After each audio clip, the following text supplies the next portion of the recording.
Hello and welcome to Trevor's Tutorials. I'm Trevor Slocum. In this tutorial, we'll talk about what the Go programming language is, we'll install the Go compiler, and we'll install an integrated development environment, which is a code editor with some useful tools. The Go programming language is a general-purpose programming language that was created in 2007 by engineers at Google. It is statically typed and compiled to bytecode, and we'll talk more about what that means and why that's useful in upcoming tutorials. Go supports compiling to many different platforms, including WebAssembly, meaning you can run a Go program in your browser.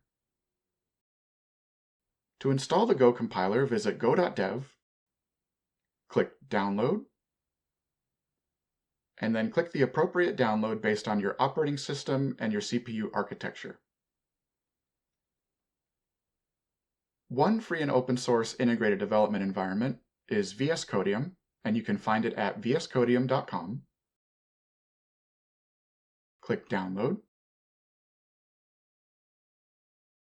And again, click the appropriate download based on your operating system and your CPU architecture. VS Codium doesn't include support for the Go programming language by default. We need to add it by adding an extension. Click File, Preferences, Extensions.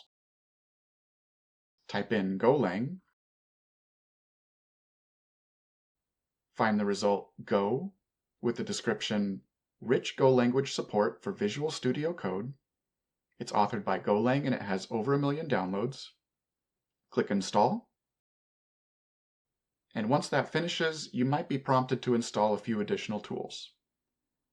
Once all that's done, click File, Open Folder, create a new folder for us to work in, click Open,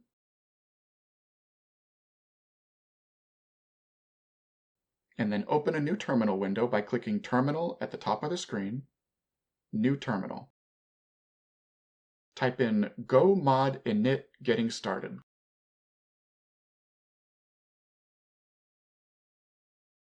That'll create a new Go module for our package, which is used to organize our dependencies. And our dependencies are things like libraries or code that we want to pull in and use in our project. Once that's done, create a file named main.go. In main.go, write package main, import the fumit package, which provides I/O formatting functions, and then define a function named main. The main function is where the execution of our program is going to start. In main, write fumit.println and provide it with some text, like hello world. Save the file, and then click on the Run and Debug icon at the left, which is a play icon with a little bug next to it. Click Create a launch.json file. Click Go Launch Package, and a launch.json file will open. Most of this is fine as is, but we want to change where it says Program File dir name. We want to change File dir name to say Workspace Folder. That'll make sure when we're editing a file in a subdirectory, it'll run the package at the root of the directory.